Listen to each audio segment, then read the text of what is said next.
నమస్తే, నేను Maruthi Ram. One voice న్యూస్కు స్వాగతం. సిద్దిపేట జిల్లా గజ్వేల్లో గల అయ్యప్ప స్వామి దేవాలయం నుంచి శబరిమల అయ్యప్ప స్వామి దేవాలయం వరకు అయ్యప్ప స్వాములు సైకిల్ యాత్ర ప్రారంభించారు. ఈ సందర్భంగా అయ్యప్ప దేవాలయం అధ్యక్షులు ఎర్రం శ్రీనివాస్ గురుస్వామి, బొగ్గుల సురేష్ గురుస్వామి మాట్లాడుతూ గజ్వేల్ నుండి శబరిమల అయ్యప్ప స్వామి దేవాలయం వరకు గతంలో అయ్యప్ప స్వాములు పాదయాత్రగా వెళ్లారని, ఇప్పుడు ఇద్దరు అయ్యప్ప స్వాములు ఎర్రవాడ యాదగిరి స్వామి, నంగునూరు నవీన్ స్వామి గజ్వేల్ నుండి శబరిమల వరకు సైకిల్ యాత్ర చేయడం అభినందనీయమన్నారు. అయ్యప్ప స్వామి కరుణా కటాక్షాలతో అందరూ బాగుండాలని, అయ్యప్ప స్వామి మాలధారణ వల్ల అంతా మంచి జరుగుతుందని తెలియజేశారు. గజ్వేల్ అయ్యప్ప స్వామి దేవాలయం భక్తులు కోరిన కోర్కెలు తీర్చే కొంగు బంగారంగా విరాజిల్లుతోందన్నారు.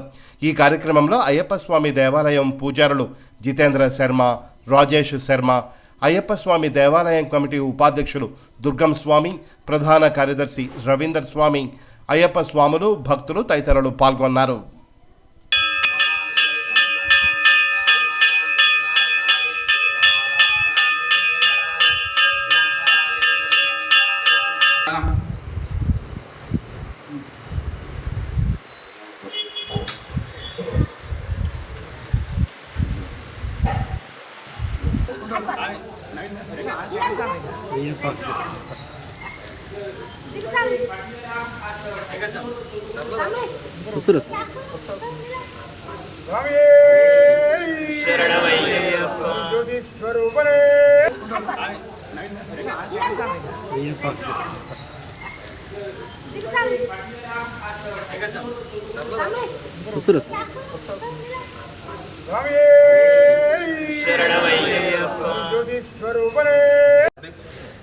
స్వామి కొంచెం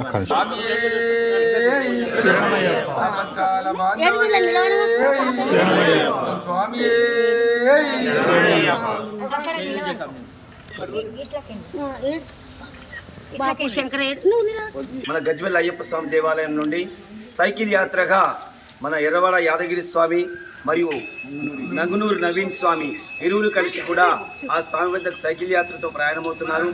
ఇంతకుముందు కూడా మన సురేష్ స్వామి మరియు యాదగిరి స్వామి మరియు మన దుర్గం గురుస్వామి అందరూ కూడా పాదయాత్ర చేశారు, సైకిల్ యాత్ర కూడా చేశారు. వీళ్ళంతా కూడా ఆ దేవదేవుడు అయ్యప్ప స్వామి మన గజ్వేల్లో ఉన్నటువంటి అయ్యప్ప స్వామి బంగారు దేవుడు. అలాంటిది వీరిద్దరికి ఎలా ఆలోచన వచ్చిందో కానీ ఆ ఆలోచన మంచి ఆలోచనతో వీళ్ళు పయనమవుతున్నారు. ఆ దేవదేవుడు అయ్యప్ప స్వామి వారికి తోడుగా వెనుక ముందు తోడుండుకుంటూ కూడా వాళ్ళని క్షేమంగా శబరిమల చేర్చి ఆ అభిషేకం చేసిన తర్వాత ఇంటికి కూడా క్షేమంగా చేర్చాలని మనస్ఫూర్తిగా ఆ అయ్యప్ప స్వామిని వేడుకుంటున్నాము. హరిరపుత అయ్యప్ప స్వామి ఆలయం నుండి శబరిమల వరకు కూడా ఇంధనరహిత వాహనం అంటే సైకిల్ యాత్ర చేసుకుంటూ మా ఇద్దరు స్వాములు కూడా బయలుదేరుతున్నారు. వారికి కుటుంబ సభ్యులకు హరిరపుత అయ్యప్ప స్వామి ఎల్లవేళ అండలంగా వండుకుంటూ దారి వెంబడ ఎలాంటి ఇబ్బందులు కాకుండా క్షేమంగా స్వామి దర్శనం చేసుకొని మళ్ళీ తిరిగాలని కోరుకుంటున్నాం. స్వామి